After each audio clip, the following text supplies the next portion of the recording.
Okay, this is a progress update film for my new game, synSpace Drone Runners. So we'll just launch it here. First user experience. Well, actually, not true. Not first user.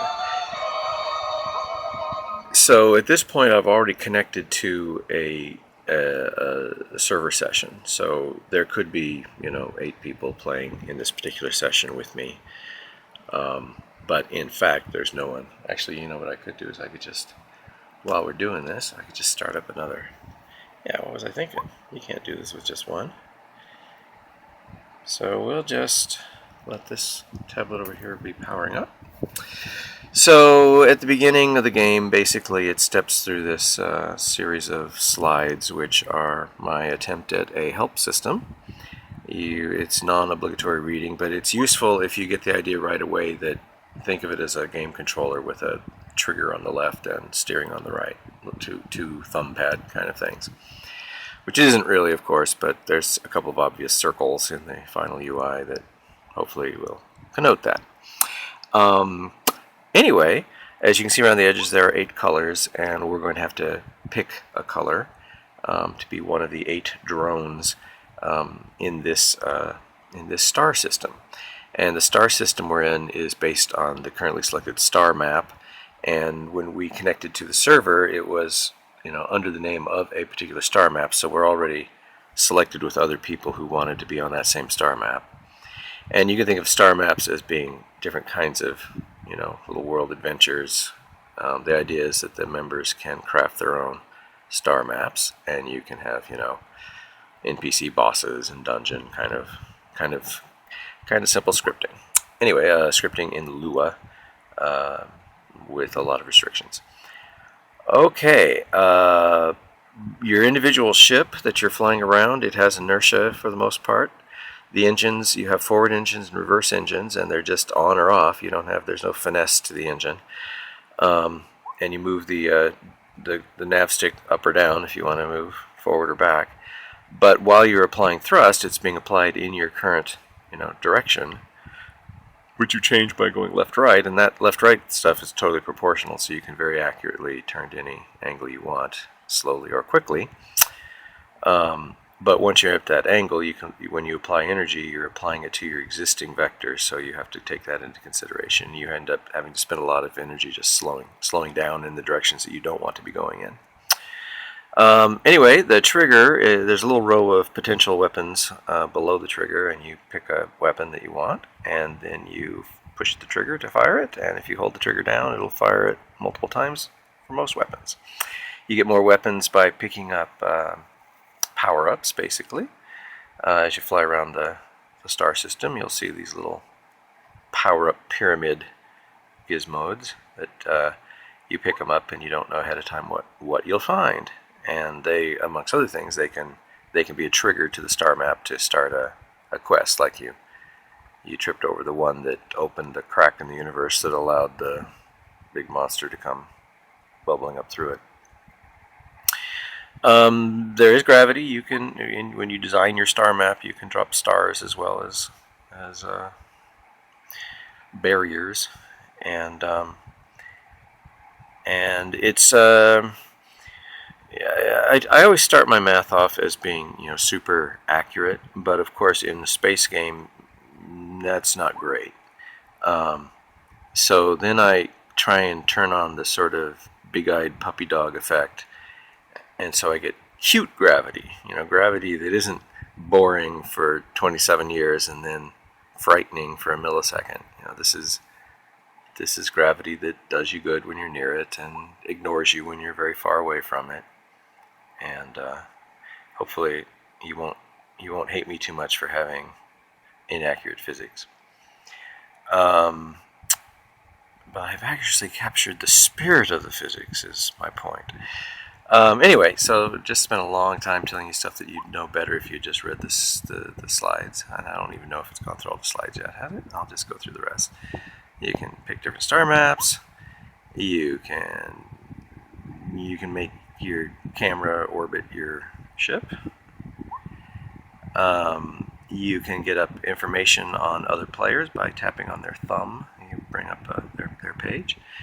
and you see information that's culled from their nowness and also last times you've seen them. You can give them a buddy hat, which just helps you remember that whether you like them or not.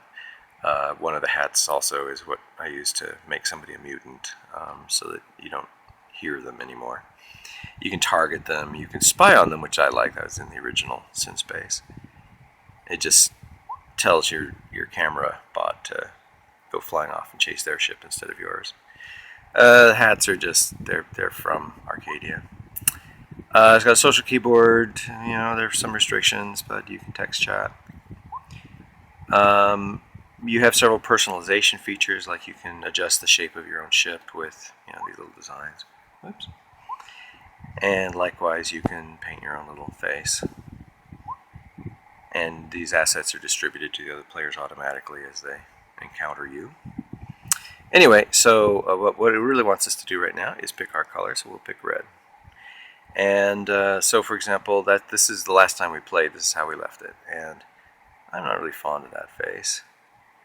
And I guess I really haven't spent any time on this particular tablet making a nice face. There's some canned faces that are fairly boring, but if I clone it, I said clone, oh, I've used up all my sheets of paper, as it were. Okay, well, bleep.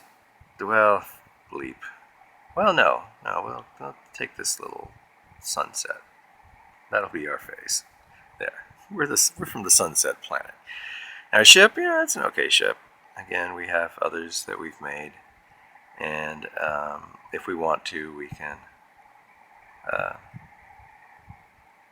I'll just show you how the editor works. So say you've got something like this. I don't know if you can tell, but some of these are circles and some of them are squares. So the circles are verts, and if you just grab one and drag it around, you're just moving it.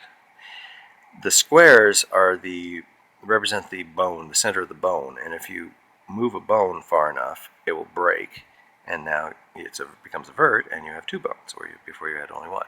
And if you have too many, you select the vert you want to get rid of, and you push this little eraser in the corner, and it goes back. I'm not going to save these changes, but you get the idea. You can make any old thing. Now there's limitations on the size. Yeah, so like that's the max size. And there's some practical limitations because the physics is all being computed based on the center point. That's where you actually are, which means you can cheat by, drawing your spaceship as if it's all, on this side. Yes, this is a great ship. Wee, look at me, Mom, I'm an artist. Anyway, you might think that you can fool people by drawing your ship way off to the side, so that, I don't know if you can tell, but there's a little axis here where the center of the coordinate system is, and they may then think, oh, well, they'll shoot at it over here and they won't hit you, haha.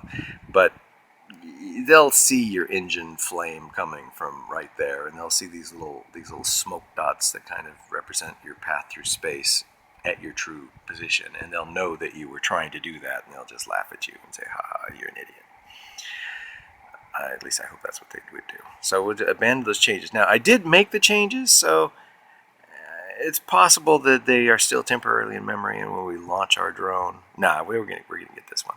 The other thing that we want to configure ahead of time, and again, this is the sort of game where there's not a long-term persistence. It's not like your character is leveling up in any serious way over time. You have statistics, you have your rating and your wins and losses, and you have that sort of long-term stuff. But every time you launch a drone, it is no more powerful than anybody else's drone when they launched. But over the course of your journey on that star map, you can pick up power-ups and become stronger. But as soon as you get killed, you're back to here, and you're back to the original strength. Now, the way that works is you start off at this screen before launching with 6 pods. And they're shield pods, weapons pods, or engine pods. These are flexi pods, and you can click on this little guy here, and you can allocate them between what you like. And if you give yourself more shields, then See, the side of the triangle turret shield is bigger. The area here, number of bars there. I thought it looked cool. I saw something similar once before in my life. It's kind of unusual. I find the game animated. If you just tap on the one you want, it'll automatically just give you more of that. I probably go for engines. Whoops. I accidentally launched myself. So we can kind of go back and look. I'm committed now. So apparently I picked 2 weapons pods, 1 shield pod, and 3 engine pods. So if you can accumulate 10 pods in one category, then that category is basically twice as good as with 0 pods. So you can survive twice as large of a maximum hit. Your hits are twice as strong. Your speed is twice as fast. That kind of thing. If you have 10 pods in a category. Now, you can't have 10 pods in all categories. What you can have is, you can have your original distribution of pods. It's also recapped down here on the bottom of the screen. And you probably can't see, but next to each of these, next to those 2 pods there, for the 2 weapon pods, there's 4 kind of empty pod rectangles. And that means I can pick up an additional 4 of that kind of pod, but no more. So I can always pick up 4 more of all of them, but I can't pick. So since the most more I can get is 4, and I have 2, the most I can ever have is 6 weapons pods, and the most I can ever have. So you really have to dedicate all 6 of your original pods to one category to be able to get 10 in that category. And again, the only reason you would do that is if you wanted to be twice as powerful in that category. Okay, so some other things. Let's see. So you can't really tell that's my ship. If I pinch zoom, you'll recognize the pattern.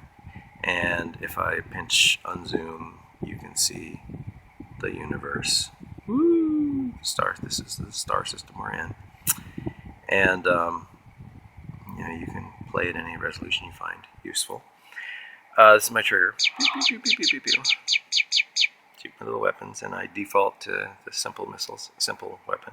If I select my guided missiles, my homing missiles, I need a target. So let's bring in our big tablet that you can't see. And here it is, and we'll just launch the game here too. La, la, la, la.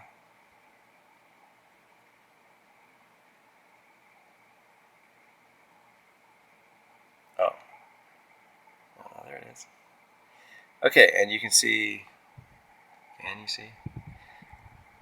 Well, I'm gonna join the game as the purple one. So I click on purple. I have my own things. I pick my own things. Let's see. How purist am I going to be here? I look like this. I'm called Naxxramas. Fodder is my current whatever. So I will launch my drone. And now, take that out of the way. Back to our original player, he now has a purple thumb up in the corner. And if he clicks on it, he can see Fodder Naxxramas. And hopefully that's the same face and ship that Naxxramas saw. And one thing I can do is I can spy on him. So now my camera switches off of my ship and switches to his ship. So now going over to his tablet, I give commands to his ship to go. Oh. And that's what he's doing. Okay, and see, I'm using his steering to do that. Okay, anyway, my point is, let me just fly him over to meet up with us so that I can demonstrate shooting. La la la, here I come. I'm headed towards the red ship. I'll pick up a power up. La la la la. And you're watching a spy view of what's happening, and I'm looking at the real thing. Okay, so I have approached the red ship, and we'll zoom in for you. Okay, so isn't that interesting? So now let's I fire my weapons. Oh, whoops! I was still on the guiding missiles. Oops. Oh, cool! I got it right away. Okay, so we'll zoom out now. So I just fired missiles at the purple guy while I was standing right in front of him. The missiles have to launch straight forward. but thereafter they steer towards the target. But they have a limited turning rate. So because he was kind of inside the eye of the ellipse, as it were, they're going to orbit him for quite a while and continually go through me. So if we were in a mode where they could hurt me, then I'd be out of luck. And they will eventually time out. So this is a good strategy if you're pretty sure somebody has a couple of, because these homing missiles hurt. So if somebody has a bunch of them that you think they're about to launch on you, you can use a defensive trick like this if you can get in, inside an oval within their turning radius. Because once they've picked their turn angle, they're unlikely to change it if you don't move. And then they timed out. Okay, and isn't it interesting that they timed out when they were on top of me?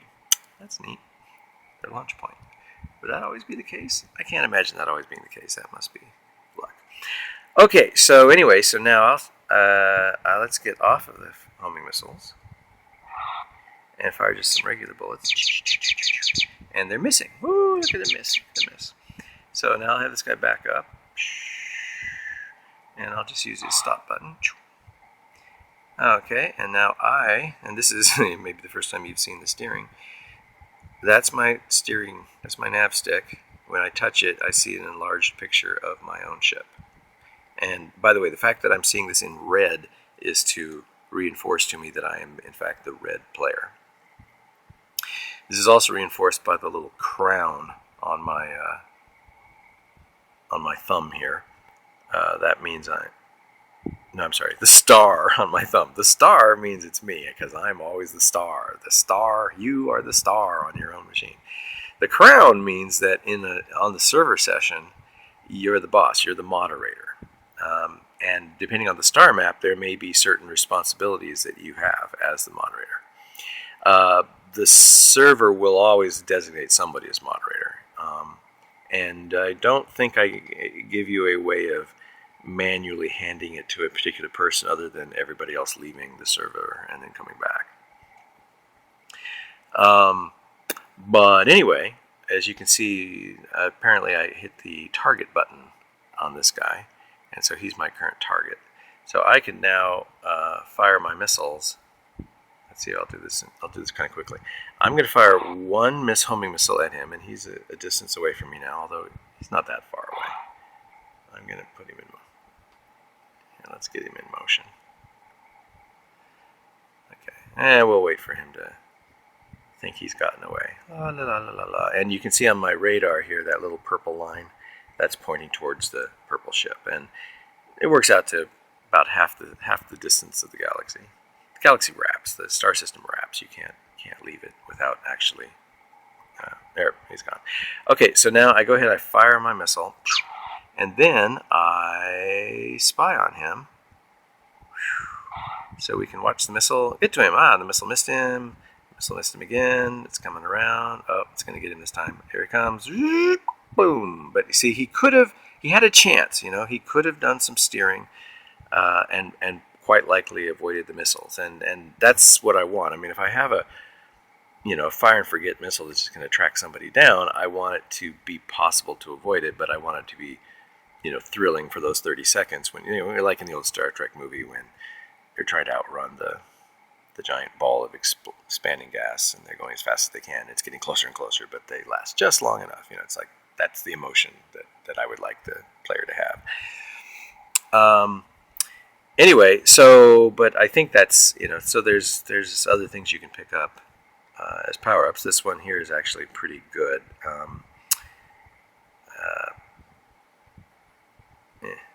Let's see, why is it not work? Oh, because I'm spying still. Bring the camera back to ourselves. Okay, so I just wasted these. So here, what would be the... Okay, I'm going to have the other guy fire a homing missile at us, and just before it gets to us, I'm going to use this defensive measure. So I fire the missile, a bunch of them, and I have to see them coming, see them coming. I don't see them yet. Defensive! Okay, so this shield only lasts for, a bit, that long. And while it's up, any weapon fire that goes within its oval is destroyed, including if I tried to shoot my own weapons. So 2 things happened there. One was the shield prevented me from firing my own weapons. That's fair. But also, I ran out of charge. This little blue meter here is how much charge I have, and it just charges up over time. But when I fire a missile, like especially something like a smart missile, it uses a lot of charge. Like I'll just fire it once, and it used up like over half the charge. So if you do 2 in rapid succession, you pretty much kill your charge completely. And let's go back to our other guy who's about to die. And bam! And we missed the actual death scene, but he's gone. Now you can actually get back to your own ship. You don't have to spy on yourself. If you use any of your controls, it just apparently doesn't happen if you use a defensive control. So it's something I can work on. Anyway, so and the idea is there'd be more interesting and surprising things either in the game itself or as in star maps that players add and share with each other. And there's some built-in game mechanics, like, well, for example, here's an example of a barrier, a simple example of a barrier. This is your star map design. So I've got this little barrier, and this particular one, ships can't get through it, and bullets bounce off of it. And it's got a little doorway here, and that's just another barrier, but this barrier is not opaque to ships or bullets, in fact. So now I can fire bullets inside, and they will bounce around inside in a fun way, and then until they eventually find their way out or die. And if you want to change your view, I think I'm going to change this to a 3-finger drag, but if you put one finger on the little camera button and then move your other finger around, you can then move the control stick. You can get a top view.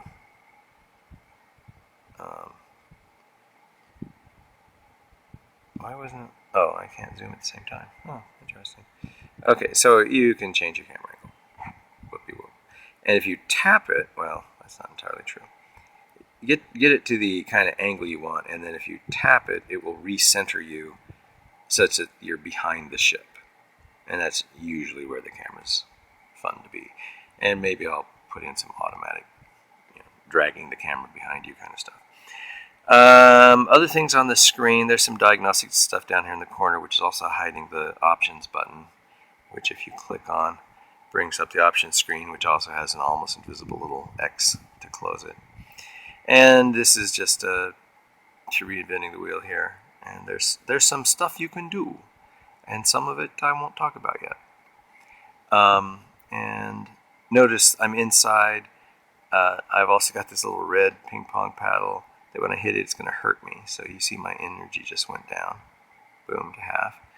And then I got this little green paddle. Whoa!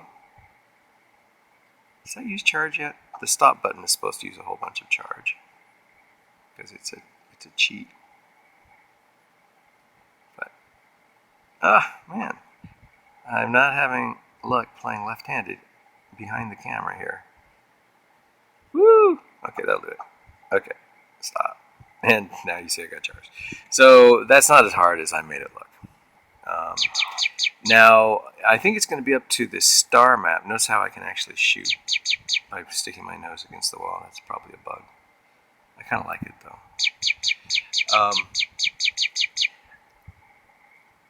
Your weapons never hurt you immediately after being launched, but there's the possibility after a couple of seconds that they will become harmful to anything they hit, including you.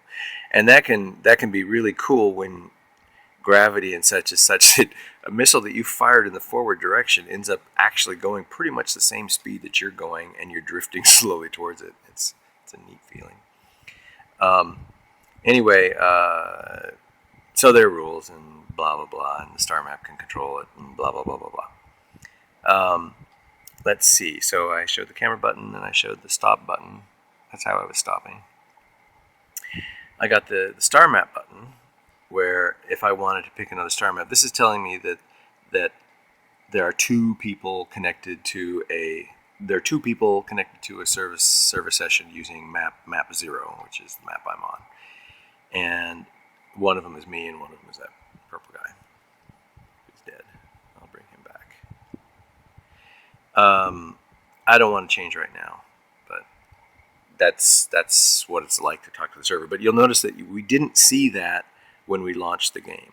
I kind of did that for you because one of the things that I learned from Warpath, which I've learned this over and over again in my career, and I'm trying to, have the perfect solution for it, and that is this problem of once you've got 1,000 players, you've got this critical mass, and there's always a handful of people playing no matter what, and so when somebody new comes in, there's always somebody to interact with.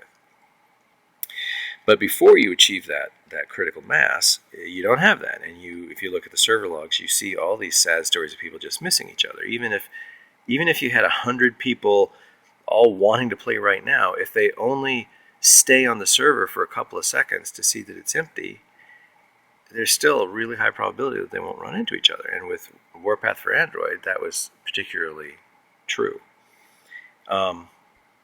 And since Warpath is a game where everybody has to start at the same time, you were sort of stuck in this limbo where you really didn't have anything interesting to do, and you had no real visibility into what was going on. I mean, yes, if somebody else came on the server, you saw them appear right away.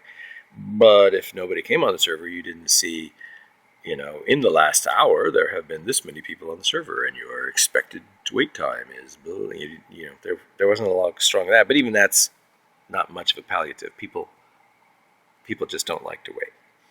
So the idea here was you tap the start button for synSpace, and within 5 seconds you're on a server playing against other people. That's the goal. And if there aren't other people, well, you're playing. You're not just sitting at a screen waiting for other people. You're actually playing. And then on top of that, if you can't think of anything better to do, you can design a new ship design, or you can design a new face design, or you can do other things. And one of the other things you can do, and the demonstration is going to kind of take a right turn here, but let me justify the direction we're about to go by saying that my goal here was for there to be integrated editors sufficient, and some of that editing may in fact actually be done on the web, hopefully via some sort of HTML5 canvas application that you run from any browser, but including the mobile device itself, so that it feels integrated. And because of that, there may have to be some sort of central repository up in the cloud that remembers everybody's designs. But right now, I'm doing that all just peer-to-peer, and there is no central repository. If you delete something, it's gone. But if you shared it with someone else and then you re-encounter them, you could probably get it back. It's kind of this virally propagated holographic bit of knowledge that if everybody hates it and deletes it, then it's gone for all time. But if anybody found a little bit of value in it, then it lives on. And that kind of also is the design, the editing metaphor that I'm trying to push in this game, and that is I'm trying to avoid, and you've already seen that I didn't, the word edit. So it's like you never have an existing design that you edit and then save on top of, such that someone else who already had that design no longer has an accurate copy because you've changed it. So instead what happens is you pretty much start from any design you want, and you do edit it. I try to hide the fact that there's an edit button, but you're modifying the actual copy of the design that's in memory, but not the copy of the design that's on disk, if you will. But you're starting with all of the settings of the original design, and you're just modifying it until you like it better. And if you like it better ever, then you push the clone button, and the clone button then makes a copy of that design with your changes, and it tries to estimate percentage of change and I'm trying to have a system where you can say that, well, yeah, you did technically edit this, but you made so little changes that the credit still belongs to the previous designer from whom you cloned. Kinda. Although that the whole rights thing, just bear with me, and that's a different subject. But anyway, so the point is that at that point, when you clone it, you give it a name, and now you give it a name that's the perfect name for the thing that you've modified it into. And at that point, it also gets an asset tag, an asset ID, which is your serial number and your creation index number. So, your serial number is this big, long, random sequence of numbers that was created when you first, installed the game. And if you uninstall, it's gone. So, you lose your identity to that point. So, and if you install on multiple devices, you're a different person on each device. Things to think about. Unless we go to a central repository someday, in which case you'd have to log in, you'd have to have a password, and none of that's true right now. So anyway, so it's just a fun drop-in game, blow up things, make interesting star maps, share them with other people, blah, blah, blah, blah. And one of the things that, and I didn't show the social button yet, did I? Okay, the social button on the far right here, you tap that once and you get the text keyboard and you type something. Hello. And the horrible space button, and there's lowercase, and there's some symbols, and you push send, and you get the little scrolling text stuff that fades, and then you get a little marquee along the top. Now, if you're not in social keyboard mode, then you just get the marquee. So if somebody else types something, that's what you see. You hear a little sound, and then the scrolling marquee of their text. Okay, and now, next on the list of things that I should have said first, I thought that people would like to have music on their star maps. And so the most complicated way I could achieve that was to make a musical synthesizer that lets you design your own instruments. And I don't know if there's any good ones on this guy or not.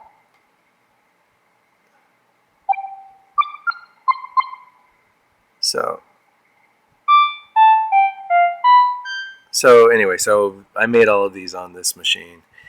You only have a 2.5 octave keyboard, but there's 5 octaves available total, and you can click up here to map this little keyboard onto the big keyboard.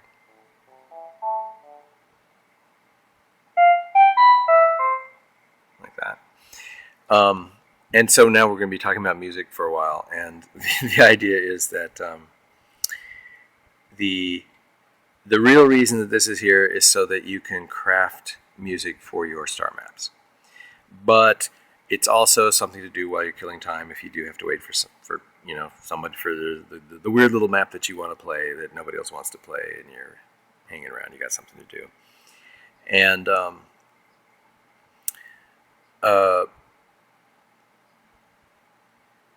also I thought, it's really easy to craft little musical stings now.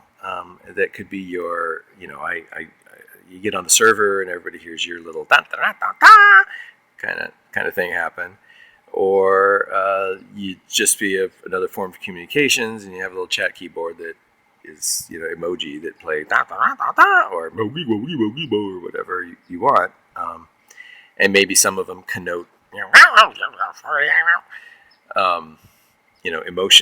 emotions that you feel, because honestly the text chat is going to have some limitation for obvious reasons, but alternate forms of expression like music or sound effects are safer to share universally.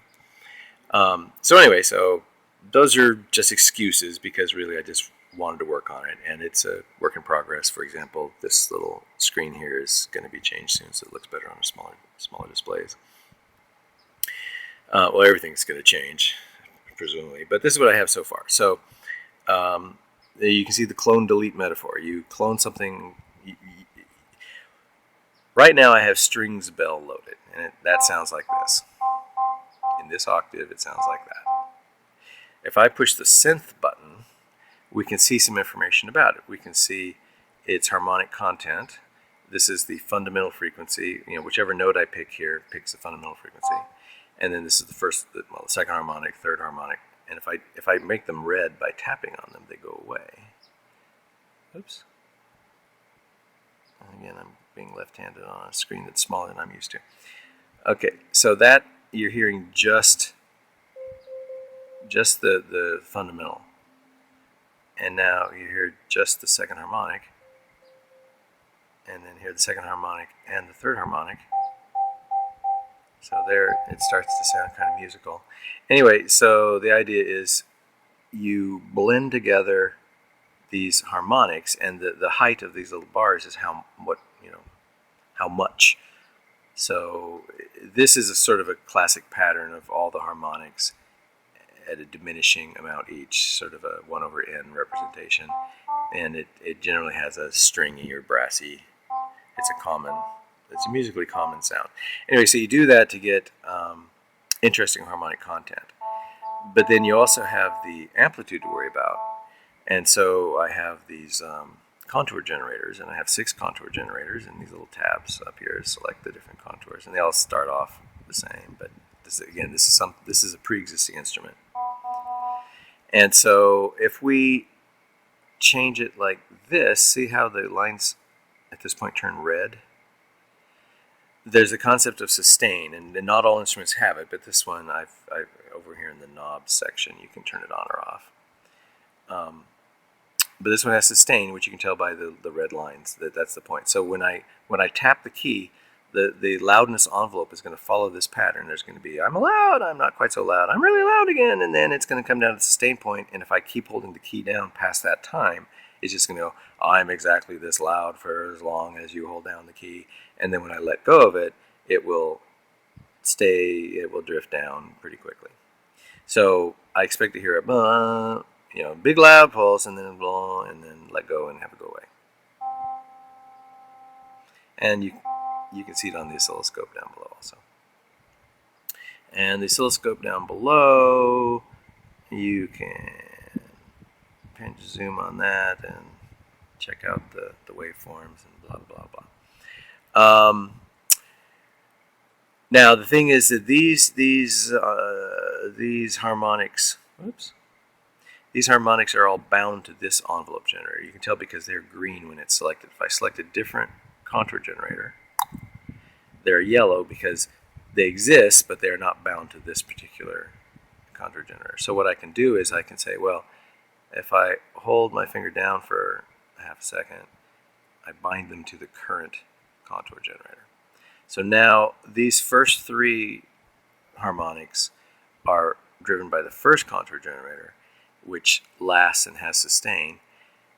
And the rest of them, I'm going to make it so at the sustain point it's already 0. So there's no sustain on these harmonics. So these harmonics are going to die more rapidly. I should probably make this louder. So I don't know if you'll be able to hear it, but it's kind of going ow, ow, and that's the high frequencies going away faster than the low frequencies. And it looks like, 912 millisecond sustain width. So that means that from the beginning of this blue area to the end of the blue area is 928 milliseconds. And so since this pulse lasts about a quarter of that, it's about a quarter of 912 milliseconds. And if you want to adjust that, you come over here and you adjust the contour generator width here by sliding this control. You can make it go all the way to 3 seconds, which is a long time, or down to 200 milliseconds. It's easier to play when they're shorter also. then there's other things. We can add FM modulation, AM modulation, which I should probably do entire videos for that kind of thing, since you may not care, and etc. And there's a noise thing, and there's a filter thing. So and any one of these can be bound to any one of the envelope generators or the contour generators. And things like FM and AM, you can either have them directly, as you drew the line on the contour, that all the way the bottom was, no modulation, and all the way the top was intense modulation, or you can take advantage of these LFOs. So FM, AM, and the filter all have let's turn that off. All have a low frequency. They each have their own low frequency oscillator, which has a range which you can set. So this one's currently set 9 hertz to 9 hertz, which basically means it's hard set at 9 hertz and will never be anything but that. Or I can change it, so now it's 9 hertz to 45 hertz, and maybe what I really want is 0 to 20-ish. Okay, 0 to 36 hertz. So now my FM low frequency oscillator can go anywhere between 0 and 36 hertz.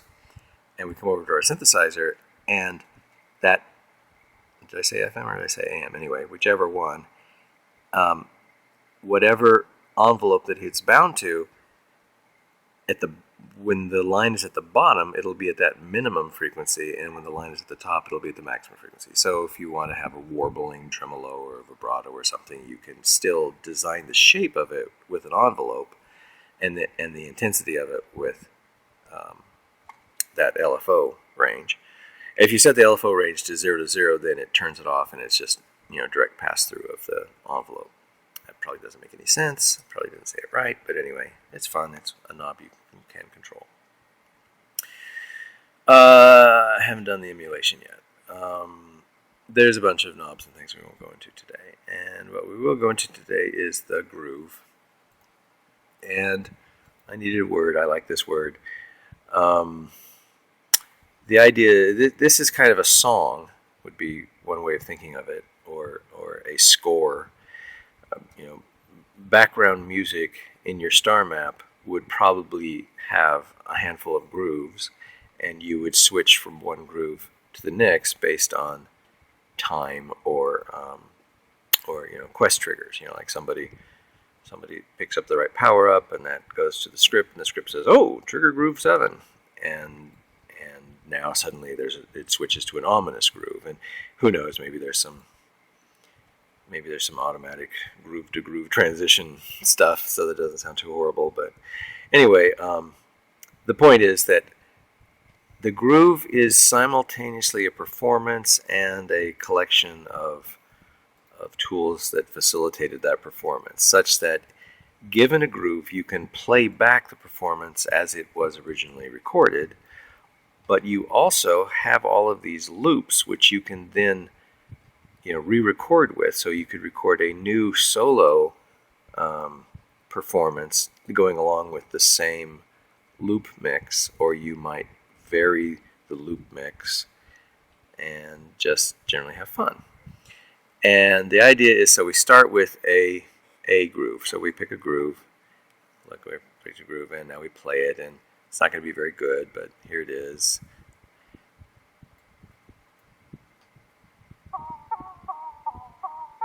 Yeah, it's good. So it's playing loop 1 and only loop 1. Now it's playing loop 1 and loop 2. And now it's playing loops 1, 2, and 3.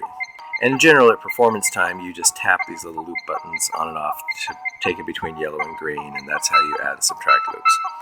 Now it's got a little ding-dong. This is the jam, and this was played on the little keyboard down below.